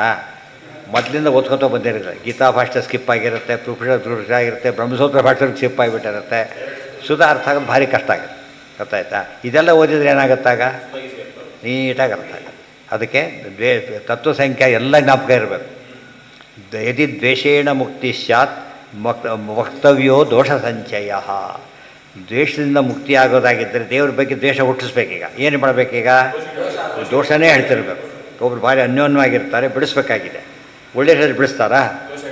ಇಲ್ಲಿ ಬನ್ನಿ ಕರೀತಾನೆ, ಕರೆದು ಬಿಟ್ಟು ಹೇಳ್ತಾರೆ ಅವನು ಇನ್ನೂ ಗೊತ್ತಿಲ್ಲ ನಿಮಗೆ, ಆಮೇಲೆ ಹೇಳ್ತೀನಿ ಅಷ್ಟಕ್ಕೆ ಮುಗಿಲಿ. ಆಮೇಲೆ ಅಲ್ಲಿಗೆ ಬರೆಸಿ ಕೆಟ್ಟೋಯ್ತಾಗಲಿ ಒಂದಾಗಲೇ ಇದು ಆರೋಗ್ಯ ಇಷ್ಟೊತ್ತಿಗೆ ಅವರು ಮತ್ತೆ ಹೇಳ್ದೆ ಹೋದ್ರು ಕೂಡ ಕೂತ್ಬಿಡ್ತಾರೆ, ಅಲ್ಲಿಗೆ ಸ್ಟಾಪ್ ಆಗಿಬಿಡೋದು. ಅದು ಕುತಂತ್ರ ಅದು ಎಂದು ಹಾಗೆ ಮಾಡಬಾರ್ದು. ಹಾಗೆ ಸ್ತುತಿ ಮಾಡ್ತಾ ಇಲ್ಲ. ಮತ್ತೆ ಗುಣಪೂರ್ಣ ಅಂತ ಯಾಕೆ ಹೇಳ್ತಾ ಇದ್ದಾರೆ ಇದನ್ನು ಅಂತ ಕೇಳಿದರೆ ಭಕ್ತಿನೇ ಮಾಡಬೇಕು ಅಂತ ಹೇಳೋದಕ್ಕೋಸ್ಕರ. ಇಲ್ಲದೆ ಹೋಗಿದ್ದರೆ ಏನು ಹೇಳಿದ್ರೆ ಹೇಳ್ಬೋದು, ಒಂದು ತದೆ ಸೂಚಿತ ಹೇಳ್ಬೋದಾಗಿತ್ತು. ವಿಶೇಷವಾಗಿ ದ್ವೇಷ ಮಾಡೋ ಸುಲಭ ಆದ್ದರಿಂದ ದೇವ್ರ ಪೂಜೆ ಬಿಟ್ಟ ದ್ವೇಷ, ಅದು ಸಂಧ್ಯಾನ ಬಿಟ್ಟು ಭಾಳ ಸುಲಭ ಅದು. ಸೊ ನಿಜವಾಗಿ ದೋಷ ಹೇಳಿಬಿಟ್ರೆ ಏನಾಗ್ತಿತ್ತು? ಅದಕ್ಕೆ ಸ್ಟ್ರೆಸ್ ಕೊಟ್ಬಿಟ್ಟಿದ್ರೆ ಬೇಗೆಲ್ಲ ಮುಕ್ತಿ ಹೋಗಿಬಿಡ್ಬೋದಾಗಿತ್ತು. ಹೋಗ್ತಾರೆ ಅಸನ್ಮುಕ್ತಿ ಹೋಗ್ತಾರೆ. ಸ್ಮರ್ತವ್ಯೋ ಭಗವಾನ್ ನಿತ್ಯಂ ಇತ್ಯರ್ಥೇನೈಭಿ ಕ್ವಚಿತ್ ದ್ವೇಷಾದಿವ ಗುಣಾನಾಹ ಪುರಾಣೇ ಕ್ರುದ್ಧ ವಾಕ್ಯವತೆ. ಎಷ್ಟು ಚೆನ್ನಾಗಿ ಹೇಳ್ತೀವಿ. ಎಷ್ಟು ಅನ್ವ್ಯಾಖ್ಯಾನನ ಭಾರಿ ಸತ್ತು ಓದಬೇಕು, ಅವಾಗ ಗೊತ್ತಾಗುತ್ತೆ. ಯಾವ ಗ್ರಂಥನ ಒಂದು ಸತ್ತು ಓದಿದ್ರೆ ಗೊತ್ತಾಗೋದಿಲ್ಲ. ಇವತ್ತು ಮೈಸೂರು ಒಂದು ಸತ್ತು ಕಚ್ಚಿದ್ರೆ ತಿನ್ನಕ್ಕೆ ಬರೋಲ್ಲ. ಏನು ಮಾಡ್ಬೇಕು? ಅದನ್ನು ಚೆನ್ನಾಗಿ ಅಗಿತಾರೆ. ಕೆಲವು ಪದಾರ್ಥಗಳು ಅಗಿದ್ರೇ ಕಬ್ಬು ತಿನ್ಬೇಕು. ಏನು ಬರೋಕ್ಕಾಗ? ಆ ರೀತಿ ಅವಾಗ ಫುಲ್ ರಸ ಬರ್ಬೇಕಾದ್ರೆ ಹಾಗೆ ಮಾಡಬೇಕು. ಒಂದು ಸರ್ತಿ ಅದಕ್ಕೆ ಆವೃತ್ತಿ ರಸಕೃತ್ ರಸನೂ ಬರುತ್ತೆ. ಅದರಿಂದ ಅಸಕೃತ್ತು ರಸಕೃತ್ತು ಎರಡೂ ಆಗುತ್ತೆ. ಯಾವುದು ತಾತ್ಪರ್ಯ ಎಲ್ಲ ಮಹಾಭಾರತನ ತಾತ್ಪರ್ಯ ಕೋಟ್ ಮಾಡಿದ್ದಾರೆ. ಸ್ಮರ್ತವ್ಯೋ ಭಗವಾನ್ ನಿತ್ಯಂ. ಎಷ್ಟು ಯಾತಕ್ಕೆ ಗೊತ್ತ ಹೇಳಿದ್ದು? ಎಷ್ಟು ಬ್ಯೂಟಿಫುಲ್ ಪಾಯಿಂಟ್ ಇದೆ. ದ್ವೇಷದಿಂದ ಮುಕ್ತಿ ಅಂತ ಹೇಳಬೇಕು. ಯಾತಕ್ಕೆ ಕನ್ಫ್ಯೂಷನ್ ಯಾಕೆ ಮಾಡಬೇಕು ಸುಮ್ಮನೆ ಅಂತ ಕೇಳಿದ್ರೆ ಒಂದು ಕಾರಣ ಇದೆ. ಸಾಮಾನ್ಯವಾಗಿ ನಮಗೆ ಬೇಕಾದವರು ಬೇಡವಾದವರು ಇಬ್ಬರು ಇರ್ತಾರೆ. ಹೆಚ್ಚು ಜ್ಞಾಪಿಸ್ಕೊಡೋದು ಯಾವಾಗಲೂ ಬೇಡಾದ್ರ ಬಗ್ಗೆ ಜಾಸ್ತಿ ಬರುತ್ತೆ. ಇಲ್ಲಿ ಏನು ತೊಗೋಬೇಕು ಅಂದರೆ ದ್ವೇಷದಿಂದ ಮುಕ್ತಿ ಅಂದರೆ ದ್ವೇಷ ಇದ್ದಾಗ ದ್ವೇಷ ಇರೋನ ಬಗ್ಗೆ ಮತ್ತೆ ಜ್ಞಾಪಕ ಆಗುತ್ತಲ್ಲ, ಆ ಎಕ್ಸಾಂಪಲ್ ಕೊಡ್ಲಿಕ್ಕೆ ಹೇಳಿದ್ದೇ ಹೊರತು ಯಾತಕ್ಕೆ ಹೇಳಿದ್ದಲ್ಲ. ಈ ವಾಕ್ಯ ನೋಡಿ ಅರ್ಥ ಆಗುತ್ತೆ. ಸ್ಮರ್ತವ್ಯೋ ಭಗವಾನ್ ನಿತ್ಯಂ ಇತಿ ಅರ್ಥೇನೈವ ಹಿ ಕ್ವಚಿತ್ ದ್ವೇಷಾದಿವ ಗುಣಾನಾಹ ಪುರಾಣೇ ಕ್ರುದ್ಧ ವಾಕ್ಯವತ್. ಗೊತ್ತಾಯ್ತಾ? ಪುರಾಣೇ ಕ್ರುದ್ಧ ವಾಕ್ಯವತ್. ಹೊಗಳದೆಲ್ಲ ಮರ್ತೋಗ್ಬಿಡುತ್ತೆ. ನಮಗೆ ಯಾವಾಗ ಕೆಟ್ಟದ್ದು ಭಾಳ ಬೇಗ ಜ್ಞಾಪಕ ಇರುತ್ತೆ, ಒಳ್ಳೇದಿರೋದಿಲ್ಲ. ಇವ್ರು ಕೆಟ್ಟದ್ದು ಮಾಡಿರ್ತಾನೆ, ಏನು ಮಾಡಿ ಮರೆಯೋದಿಲ್ಲ. ಒಳ್ಳೇದು ಏನೇನೋ ಮಾಡಿರ್ತಾನೆ, ಇರ್ಬೋದು ರೀ ನೋಡಿ ಎಂಥ ಕೆಟ್ಟದ್ದು ಮಾಡೋದು ಗೊತ್ತಾ, ಅದು ಹೈಲೈಟ್ ಮಾಡ್ತಾ ಇರ್ತಾನೆ. ಯಾವಾಗ ಅದಕ್ಕೊಂದು ಜ್ಞಾಪಕ ಮಾಡ್ಕೊತಾನೆ ಇರ್ತಾನೆ. ಆ ದೃಷ್ಟಿಯಿಂದನೇ ಯಾವುದಕ್ಕೆ ಹೇಳಿದ್ರು ದ್ವೇಷದಿಂದ ಮುಕ್ತಿ ಅಂದರೆ ಸ್ಮರಣದಿಂದ ಮುಕ್ತಿ ಅಂತ ತಾತ್ಪರ್ಯ. ಸ್ಮರಣೆಗೆ ದ್ವೇಷ ಇದ್ದರೆ ಮಾತ್ರ ಸಾಧ್ಯ. ಅದಕ್ಕೆ ಹೇಳಿದರೆ ಹೊರತು ಯಾತಕ್ಕೆ ಹೇಳಿಲ್ಲ ಅದನ್ನು ಡೈರೆಕ್ಟಾಗಿ ಮುಕ್ತಿ ಕಾರಣ ಅಂತ ಅರ್ಥ ಅಲ್ಲ. ಕೆಲಸದ ಮನೆಯವರೆಲ್ಲ ಇರ್ತಾರೆ, ಏನಷ್ಟು ಗೊತ್ತಾಗೋದಿಲ್ಲ. ಒಂದು ಊರಿಗೆ ಹೋಗಿಬಿಡ್ತಾರೆ. ಆಗೇನು ಮಾಡ್ತಾರೆ, ಒಂದು ಥರ ಶುರುವಾಗುತ್ತೆ. ಮನಸ್ಸು ಅಲ್ಲೇ ಓಡಾಡ್ತಿರುತ್ತೆ ಯಾವಾಗಲೂ ಕೂಡ. ಯಾವಾಗಲೂ ಜ್ಞಾಪಿಸ್ಕೊತಾ ಏನು ತಿಂದರೂ ಅದನ್ನು ಜ್ಞಾಪಿಸ್ಕೊಡು, ಏನು ತಿಂದರೂ ಅದನ್ನೇ ಮಾಡ್ತಿರೋದು. ಯಾತಕ್ಕೆ? ಅವನೇ ಬಂದುಬಿಡ್ತಾನೆ ಬಂದು ಭಾರಿ, ಆಮೇಲೆ ಸ್ವಲ್ಪ ಮತ್ತೆ ಸರಿ ಹೋಗ್ಬಿಡುತ್ತೆ, ಎಲ್ಲ ರೀತಿ ಆಗಿಬಿಡ್ತಾನೆ. ಇದನ್ನ ಅರ್ಥ ಮಾಡಿಕೊಂಡ್ರೆ ನಮಗೆ ದೋಷ ಜ್ಞಾನ ದೇವ್ರ ಬಗ್ಗೆ ಹೇಳಿದರು. ನಮಗೇನಾಯ್ತಾಗ ದ್ವೇಷ ಬರ್ಲಕ್ಕೆ ಹೊರಟರು. ಆಮೇಲೆ ಅಲ್ಲ ಅಂತ ಹೇಳಿದರು. ತಕ್ಷಣ ಏನಾಗುತ್ತಾಗ ದೋಷ ಕಂಡಲ್ಲೆಲ್ಲ ಇಲ್ಲ ಅಂತ ಜ್ಞಾಪಕ ಆಗುತ್ತೆ. ಯಾವ ದೋಷ ಹೇಳಿರ್ತಾ ದೋಷ ಇಲ್ಲ ಅಂತ ಹೇಳಿದ ಸ್ಮರಣೆಗೆ ಒಳ್ಳೆಯದಾದರೂ ದೇವಸ್ಮರಣೆ ಬಂತಾಗ, ಕೆಟ್ಟದಾದರೂ ದೇವಸ್ಮರಣೆ ಬಂತು. ಇದು ಏನಾಗ್ತದೆ, ಬರೀ ಒಳ್ಳೇದಾಗಿಬಿಟ್ಟಿದ್ರೆ ಒಳ್ಳೇದಾದ ಮಾತ್ರ ಸ್ಮರಣೆ ಬರೋದು. ಕೆಟ್ಟ ವಿಷಯ ಗೊತ್ತಾಗೋದು ಹೋಯ್ತು ಅಂತಾದಮೇಲೆ ಏನಾಗ್ತಾರೆ, ಅದಕ್ಕೆ ಒಂದು ಮಾತಿದೆ, ಪ್ರೊಬೇಟೆಡ್ ವಿಲ್ ಅಂತ ಕರೀತಾರಲ್ಲ. ಪ್ರೊಬೇಟೆಡ್ ವಿಲ್ ಅಂದರೆ ಏನು ಗೊತ್ತಾ? ಒಬ್ಬ ಕೋರ್ಟ್ಗೆ ಹೋಗಿಬಿಟ್ಟಿರ್ತಾರೆ. ಆಗಲೇ ಕೋರ್ಟಲ್ಲಿ ಏನು ತೀರ್ಮಾನ ಆಗುತ್ತೆ, ವಿಲ್ ವ್ಯಾಲಿಡ್ ಅಂತ ಆಗಿಬಿಡುತ್ತೆ. ಆ ಬಿಲ್ ಪ್ರಶ್ನೆ ಮಾಡೋಂಗಿಲ್ಲ. ಅದು ಡಿಸೈಡ್ ಅದು ಕೋರ್ಟ್ ಒಪ್ಕೊಂಡ್ಬಿಟ್ಟಿದೆ ಅಂತ ಅರ್ಥ. ಮೊದಲು ರಿಜಿಸ್ಟ್ರೇಷನ್ ಮಾಡಿದರೂ ಪ್ರಾಬ್ಲಮ್ ಇಲ್ಲ, ಅದು ಓಕೆ. ಇದು ಪ್ರೊಬೇಟೆಡ್ ಆದರೆ ಅದು ಆಮೇಲೆ ರಿಜಿಸ್ಟ್ರೇಷನ್ ಆದಾಗ ಆಯ್ತು ಅಷ್ಟೇ, ಜಡ್ಜ್ಮೆಂಟ್ ಬಂದುಬಿಟ್ಟಿದೆ. ಆ ರೀತಿ ಆಗೋದ್ರಿಂದ ಸೇಫು. ದೇವ್ರ ಬಗ್ಗೆ ದ್ವೇಷದ ಬಗ್ಗೆ ಕೇಳಿ ಉತ್ತರ ಕೊಟ್ಟಾದ ಮೇಲೆ ಯೋಚನೆ ಬರೋದಿಲ್ಲ. ಇಂತಾಗಿ ಬೇಕಾಷ್ಟು ನೋಡಿದ್ದೇವೆ ಬಿಡಿ ಅಂದ್ಬಿಡ್ತಾರೆ. ಇಂಥ ದ್ವೇಷ ಒಂದು 4-5 ಕೇಳಿದ ತಕ್ಷಣ ಇನ್ನು ಬಿಡಿ, ಯಾವ ದೋಷ ಕಂಡ್ರೂ ಇಷ್ಟೇ, ದೇವರಲ್ಲಿ ಏನಿಲ್ಲ ಅವು ಇಲ್ಲವೇ ಇಲ್ಲ ಅಂತ ಗಟ್ಟಿ ಮಾಡ್ಕೊಂಡ್ಬಿಡ್ತಾರೆ. ಆ ದೃಷ್ಟಿಯಿಂದ ಅದು ಭಾಳ ಮುಖ್ಯ. ಅದು ಅಂದರೆ ಯಾವ ಪ್ರಶ್ನೆಗೆ ಉತ್ತರ ಗೊತ್ತಾಗ್ಬಿಟ್ಟಿದೆ ನಮಗೆ, ಪ್ರಶ್ನೆ ಬೇರೆ ಕಡೆ ಬಂದಾಗ ಏನು ಮಾಡ್ತಾನೆ ಅವನು ತಕ್ಷಣ ಉತ್ತರ ಕೊಟ್ಬಿಡ್ತಾನೆ. ಸೊ ದೋಷ ದೂರ ಅಥವಾ ಗಟ್ಟಿಯಾಗಲಿಕ್ಕೋಸ್ಕರ ಆ ದೋಷಗಳನ್ನು ಹೇಳಿ ಆಮೇಲೆ ಇಲ್ಲ ಅಂಥೇಳಿ ಮಾಡ್ತಾರೆ. ಅದು ಒಂದು ಶಿಕ್ಷಣ ಪದ್ಧತಿ, ಒಂದು ಮುಖ ಅದು. ಅರ್ಥ ಆಯ್ತಾ? ಯಾವಾಗಲೂ ಕೂಡ ಅದೊಂದು ನಮ್ಮಲ್ಲಿ ಪದ್ಧತಿ ಇದೆ. ಈ ಒಂದು ಫೇಲ್ ಆಗೋದು ಅಂದರೆ ಪಾಸ್ ಆಗೋದಕ್ಕೆ ಮೆಟ್ಲು ಅಂತ ಕರೀತಾರೆ. ಅದು ಫೇಲ್ ಆಗಬೇಕು ಅಂತ ಅರ್ಥ ಅಲ್ಲ ಅದಕ್ಕೆ. ಅಂದರೆ ಒಳ್ಳೆಯವನು ಏನಾಗುತ್ತದೋ ಇನ್ಮೇಲೆ ಹಾಗೆ ಮಾಡಬಾರ್ದು ಅಂತ ಹೆಸರಾಗಿ ಆ ಥರ ನೋಡಿದ್ದೀವಿ ಕೆಲವ್ರನ್ನ. PUCಯಲ್ಲಿ ಫೇಲು ಫಸ್ಟು, ಗೊತ್ತಾಯ್ತಾ? PUC fail, actually full fail. ಆಮೇಲೆ ಸಪ್ಲಿಮೆಂಟ್ರಿ ಕೂತ ರ್ಯಾಂಕು, ಅಲ್ಲಿ ರ್ಯಾಂಕ್ ಬಂದಿದ್ದು ME ಪ್ರತಿಶತ ಫಸ್ಟ್ ರ್ಯಾಂಕು. ಪ್ರತಿ ವರ್ಷ ಬತ್ತೆ. ಯಾಕೆ? ಆ ಎಕ್ಸ್ಪೀರಿಯನ್ಸ್ ತಲೆಯಲ್ಲಿ ಇಟ್ಕೊಂಡವನು ಏನು ಮಾಡಿದ್ರು ಫೇಲ್ ಆಗಬಾರ್ದು, ಒಳ್ಳೆ ರೀತಿ ಹೋಗು ಥ್ರೋಟ್ ಬತ್ತೆ. ಇದು ಅಂದರೆ ಅದು ಛಲ, ಆದಷ್ಟೇ ಹೇಳ್ತಾರೆ ಹೊರತು ಯಾವುದಕ್ಕಲ್ಲ. ಈ ಸುಮ್ಮನೆ ಪುರಾಣ ಸಾಕಷ್ಟು ಕೇಳಿಬಿಟ್ಟಿರ್ತಾರೆ. ಇದು ಜಾರತ್ವ ಜೋರತ್ವ ಎಲ್ಲ ಮೋಹನ ಅಂತ ಗೊತ್ತಾಗ್ಬಿಟ್ಟಿರುತ್ತೆ. ಯಾರ್ಯಾರು ಡಿಸ್ಟರ್ಬ್ ಆಗೋದೇ ಗೊತ್ತಿಬಿಡಿ ನಮಗೆ ಅಂತ ಹೇಳಿಬಿಡ್ತಾರೆ. ಆ ಟೈಪ್ ಹೇಳಿದ್ದಾರೆ ಹೊರತು ಅದನ್ನು ತಿಳ್ಕೊಬೇಕು ಅಂತ ಹೇಳಲಿಲ್ಲ. ಇಲ್ಲ ಅಂತ ಗಟ್ಟಿ ಮಾಡ್ಕೊಳ್ಳೋಕ್ಕೋಸ್ಕರ ಕೇಳಿ, ಅವ ನಮಗೆ ಸಂಶಯ ಬರೋದಿಲ್ಲ. ಅದಕ್ಕೆ ಯಾವಾಗಲೂ ಕೂಡ ದಾರಿ ಹೇಳೋರು ಕೂಡ ಈ ಕಡೆ ಹೋಗಬೇಡಿ, ಈ ಕಡೆ ಹೋಗಿ ಅಂತ ಹೇಳ್ತಾರೆ. ಕನ್ಫರ್ಮ್ ಮಾಡೋ ದೃಷ್ಟಿಯಿಂದ ಹೇಳ್ತಾರೆ. ಆದ್ದರಿಂದ ಅದು ಅರ್ಥ ಮಾಡಿಕೊಳ್ಳಿ. ದ್ವೇಷದಲ್ಲಿ ತಾತ್ಪರ್ಯ ಇಲ್ಲ. ಯಥಾ ಕ್ರುದ್ಧ ಪಿತಾ ಪುತ್ರಂ ಮರ ಇತ್ಯಾಕ್ಷೇಪಪೂರ್ವಕಂ ದೃಷ್ಟಾಂತ ಕೊಡ್ತಾರೆ. ಸಿಟ್ಟು ಬಂತು ಅಪ್ಪನಿಗೆ, ಮಗನ ಬೈದ. ಈಗ ಉಲ್ಟಾ ಪಲ್ಟಾ, ಈಗ ಮಗನ ಅಪ್ಪನಿಗೆ ಬೈಯೋ ಕಾಲ ಇದು. ಹೇಳ್ತಾನೆ ಪುತ್ರಂ ಮರ, ಮರ ಅಂದ್ರೇನು? ಸಾಯಿ ಅಂತ ಅರ್ಥ. ಹೋಗು ಸಾಯಿ ಅಂತ ಬೈದ. ಇತಿ ಆಕ್ಷೇಪಪೂರ್ವಕಂ ಪ್ರೋಕ್ತಸ್ಯ ಅನ್ಯಸ್ಯ ಕೃತ್ಯರ್ಥಂ ವದತ್ತೇವಂ ಪುರಾಣಗಂ. ಅರ್ಥ ಆಯ್ತು ಅವನಿಗೆ. ಇದು ಸಾಯಿ ಅಂತ ಅರ್ಥ ಅಲ್ಲ, ಈ ಕೆಲಸ ಮಾಡಬೇಡ ಅಂತ ಅರ್ಥ. ಮಗನ ಆಯ್ತು ಬಿಡಪ್ಪ, ಬಿಡು ಮಾಡೋದಿಲ್ಲ ಅಂದ್ಬಿಡ್ತಾ. ಇದು ಜಾಣತನ ಅಷ್ಟೇ ಹೊರತು ಬೇರೆ ದೃಷ್ಟಿ ತಾತ್ಪರ್ಯ ಅದರೊಳಗೆ ನೋಡೋದಕ್ಕೇನು ಕಾಣುತ್ತೆ ಮಗನ ಮೇಲೆ ಅವನಿಗೆ? ಆ್ಯಕ್ಚುಲಿ ದ್ವೇಷ ಇಲ್ಲ ಅಲ್ಲಿ. ಕಂಡವ್ರು ಏನೋ ಮಾಡ್ತಾನೆ, ನೀ ಯಾಕೆ ತಲೆ ಕೆಡಿಸಿದ್ದು ಹೋಗ್ಲಿ ಬಿಡು ಅಂತ. ಯಾಕಂದ್ರೆ ಕನ್ಸರ್ನ್ ಇಲ್ಲ ಅವನಿಗೆ. ಕನ್ಸರ್ನ್ ಇದ್ದವ್ರ ಮೇಲೆ ಏನು ಬರುತ್ತೆ? ಯಾವಾಗಲೂ ಒಂದು ಪ್ರೀತಿಗೂ ಒಂದು ಕಾರಣ ಇರುತ್ತದೆ, ದ್ವೇಷಕ್ಕೂ ಒಂದು ಕಾರಣ ಇರುತ್ತೆ. ಅದು ಹೋಗಲಿ ಅಂತ ಹೇಳ್ತಾರೆ ಹೊರತು ಬೇರೆ ದೃಷ್ಟಿಯಿಂದ ಅಲ್ಲ. ಪ್ರೋಕ್ತಸ್ಯ ಅನ್ಯಸ್ಯ ಕೃತ್ಯರ್ಥಂ ವದತಿ ಏವಂ ಪುರಾಣಗಂ ವಾಕ್ಯಂ. ಪುರಾಣದ ವಾಕ್ಯಗಳು ಹಾಗೇನೆ ಎಜುಕೇಟ್ ಮಾಡಲಿಕ್ಕೋಸ್ಕರ ಹೇಳಿರೋದ್ರಿಂದ ಅದು ಮಹಾ ತಾತ್ಪರ್ಯ ಇಲ್ಲ ಅದರಲ್ಲಿ. ಯಾವ ಕಾಸು ಕೂಡ ಒಂದು ಕೋರ್ಟ್ ಕೂಡ ಎಷ್ಟೋ ಸತಿ ಹೇಳಿದೆ ಕೆಲವು ಸಲ. ಸಾಮಾನ್ಯವಾಗಿ ಒಂದು ಜಟ್ಟಕ್ಕೆ ನೋಟ್ ಬರೆದಿರ್ತಾನೆ ಅಂತ ತಿಳ್ಕೊಳ್ಳಿ, ಯಾರೋ ಒಬ್ಬರು ಆತ್ಮಹತ್ಯೆ ಮಾಡ್ಕೊಂಡ್ಬಿಟ್ಟಿರ್ತಾನೆ. ಅದನ್ನ ಆ್ಯಕ್ಷನ್ ತೊಗೊಳ್ಬೋದಾ ಅಂತ ಕೇಳಿದರೆ ಅದು ಕ್ಯಾಶುಯಲ್ಲಾಗಿ ಬೈದಿದ್ದರೆ ತೊಗೊಳ್ಬಾರ್ದು ಅಂತ ಹೇಳಿ. ಅದು ಉದ್ದೇಶಪೂರ್ವಕ ಬೈತಾನೆ, ವಿಷ ಕೂಡ ಸಾಯಿ ಅಂತ ಪ್ರಚೋದನೆ ಕೊಡ್ತಾನೆ. ಇನ್ನು ಪ್ರಚೋದನೆ ಇಲ್ಲ, ಸುಮ್ಮನೆ ಮಾತಾಡಿರ್ತಾನೆ. ಏನು ತಿಳ್ಕೊಬಾರ್ದು ಅದಕ್ಕೆಲ್ಲ? ದೋಷ ಅಂತ ತಿಳ್ಕೊಬಾರ್ದು. ಇತ್ತೀಚೆಗೆ ಮೊದಲೆಲ್ಲ ಆ ಥರ ಮಾಡಿಬಿಟ್ಟಿದ್ದಾರೆ ಎಷ್ಟೋ ಸಲ. ಆಮೇಲೆ ಬದಲಾಯಿಸಿದ್ದಾರೆ ಎಷ್ಟೋ ವಿಷಯಗಳನ್ನು. ಬದಲಾಯಿಸಿಬಿಟ್ಟು ಹಾಗೆ ತಿಳ್ಕೊಬಾರ್ದು. ಪಾಪ ಯಾತಕ್ಕೂ ಹೇಳಿರ್ತಾನೆ. ಆದ್ದರಿಂದ ಅವನ ಇಂಟೆನ್ಷನ್ ಅರ್ಥ ಮಾಡಿಕೊಡ್ದೇನೆ ಅವನು ತಪ್ಪು ಅಂತ ಹೇಳಿಕೊಡೋದು ಅಂಥೇಳಿ ತೀರ್ಮಾನ ಮಾಡಿದ್ದ. ಎಷ್ಟೋ ಕೇಸುಗಳು ಮೊದಲು ಬಂದಿದ್ದಕ್ಕೆ ಅವನು ಭಾಳ ವ್ಯತ್ಯಾಸಗಳಾಗಿಬಿಟ್ಟಿದೆ. ಅಂದರೆ ಹಾಗಾಗಿ ಅವರು ಅರ್ಥ ಮಾಡ್ಕೊಳ್ಳೋಕೆ ಶುರು ಮಾಡ್ತಾರೆ, ಜಡ್ಜ್ಮೆಂಟ್ ಬೇರೆ ಆಗುತ್ತೆ. ತಪ್ಪು ಜಡ್ಜ್ಮೆಂಟ್ ಅನುಭವಿಸಿ ಹೋಗೋದವ್ರು ಇರ್ತಾರೆ ಆಗಲೇ. ಆಯ್ತು. ತಮೋದ್ವೇಷೇಣ ಸಮ್ಯ ಶ್ರುತಿ ವಿರೋಧೇನ ಸ್ವವಿರೋಧೇನ ಚಾಂಜಸ ಬಹ್ವಾಗಮ ವಿರೋಧಾಚ್ಯ ದ್ವೇಷಾನ್ ಮುಕ್ತಿ ಉಪಸಂಹಾರ ಮಾಡ್ತಾರೆ. ಒಂದು ಕಡೆ ಶ್ರುತಿ ವಿರೋಧ, ಸ್ವವಚನ ವಿರೋಧ. ದೇವರು ತಾನೇ ಹೇಳ್ತಾನೆ, ತಾನಹಂ ದ್ವಿಷದ ಕ್ರೂರಾನ್ ಸಂಸಾರೇಶು ನರಾಧಮ. ಹಾಕ್ತೀನಿ ದೇವರೇ ಹೇಳಿದ ಮೇಲೆ ಇನ್ನು ದ್ವೇಷದಿಂದ ಮುಕ್ತಿ ಹಾಕ್ಕೊಡ್ತಾನೆ. ತೇಷಾಮಹಂ ಸಮುದ್ಧರ್ತ ಮೃತ್ಯು ಸಂಸಾರ ಸಾಗರ, ಉದ್ಧಾರ ಮಾಡ್ತೇನೆ ಅಂತ ಹೇಳ್ತಾನೆ. ಈ ಉದ್ಧಾರ ಮಾಡೋದಿಲ್ಲ ಅಂತ ಅವ್ರಿಗೆ ಹೇಳಿ ಇವ್ರಿಗೆ ಹೇಳಿದ ಮೇಲೆ ದ್ವೇಷದಿಂದ ಮುಕ್ತಿ ಹೇಗೆ ಸಿಗುತ್ತೆ? ಅದಕ್ಕೇನೆ ಸ್ವವಚನ ವಿರೋಧ ಬರುತ್ತೆ ದೇವರಿಗೆ. ಅಂಜಸ ಬಹ್ವಾಗಮ ವಿರೋಧಾಚ್ಯ. ಮತ್ತು ಇನ್ನೊಂದು, ಎಲ್ಲ ಕಡೆಯೂ ದ್ವೇಷಗಳಿಗೆ ಮುಕ್ತಿಯಾಗುತ್ತೆ ಅಂತ ಹೇಳಿಲ್ಲ, ಕೆಲಗಡೆ ಮಾತ್ರ ಹೇಳಿದ್ದಾರೆ. ಪುಣ್ಯಶಿವದಲ್ಲಿ ಹೇಳಬೇಕಾದ್ರೆ ವಾದಿರಾಜ ಸ್ವಾಮಿಗಳು ಬರೀತಾರೆ, ಪೂತನಿಗೆ ಸತ್ತಾಗ ಹೇಳಿದರು ಸದ್ಗತಿ ಆಯಿತು ಅಂತ ಹೇಳಿದರು. ಅದೇ ರೀತಿ ಕಂಸ ಸತ್ತಾಗ ಹೇಳಿದರು. ಎಲ್ಲರೂ ಸತ್ತಾಗ ಹೇಳಲಿಲ್ಲ. ಯಾಕೆ ಅಂದರೆ ಜೀವದ್ವೈವಾಸಿ ಇದ್ದ ಕೇಸಲ್ಲಿ ಮಾತ್ರ ಹೇಳ್ತಾರೆ ಹೊರತು ಬೇರೆ ಕಡೆ ಹೇಳೋದಿಲ್ಲ. ಆದ್ದರಿಂದ ಎಲ್ಲ ಕಡೆ ಹೇಳಿಬಿಟ್ರೆ ಏನು ಮಾಡಬೇಕಾಗಿತ್ತು? ದ್ವೇಷದಿಂದ ಆಗುತ್ತೆ ಬಿಡಿದ್ರೆ ಎಲ್ಲ ಕಡೆ ಹೇಳಿದಾರಲ್ರಿ, ಎಲ್ಲ ಕಡೆ ಹೇಳಿಲ್ಲ. ಅಧೋಗತಿಗೆ ಹೋದ ಅಂತಲೇ ಹೇಳ್ತಾರೆ. ಇವರಿಗೆ ಮಾತ್ರ ಸದ್ಗತಿ ಅಂತೇಳಿ ಏನೋ ಇದೆ ಅಂತ ಅರ್ಥ. ಏನೋ ಅಲ್ಲ, ಜೀವದ್ವಯ ಆವೇಶ ಇದೆ ಅಷ್ಟೇ. ಅಂದರೆ ಆಚಾರ್ಯ ಯುಕ್ತಿ ಎಷ್ಟು ಫೈನಾಗಿದೆ ಅಂದರೆ ಇವೆಲ್ಲ ಕೂಡ ನಿತ್ಯಾನುಸಂಧಾನಕ್ಕೆ ಅದೇ ಗಟ್ಟಿ ಕೂಡಿಸ್ಬಿಡ್ತಾರೆ ಹಾಗೆ. ತಮೋ ದ್ವೇಷೇಣ ಸಂಯಾಂತಿ, ಇಷ್ಟೆಲ್ಲ ಹೇಳೋ ಶಕ್ತಿ ಬೇರೆಯವ್ರಿಗಿಲ್ಲ ಅಂತಲೇ ಸರ್ವಜ್ಞ ಮನ್ಯ ಮನವೇಕ್ಷ ಸಕಾರ್ಯವೀರ. ಇವರು ಹೇಳಿದ್ದನ್ನು ವಿವರಣೆ ಮಾಡೋಕ್ಕೆ ಬರುತ್ತೆ ಹೊರತು ಫಸ್ಟ್ ಟೈಮ್ ಹೇಳ್ಬೇಕಾದ್ರೆ ಯಾರು ಹೇಳಬೇಕು? ಅವರೇ ಹೇಳಬೇಕು. ಮುಕ್ತಿಂ ತಥೈವಚ ವಿಷ್ಣು ವಿಷ್ಣುಪ್ರಸಾದೇನ ವಿಲೋಮತ್ವೇನ ಚಾಂಜಸ ಇತಿ ಷಾಡ್ಗುಣ್ಯವಚನಂ ಅಪಿ ಉಕ್ತ ಕಾರ್ಯ ನಿಯಾಮಕಂ.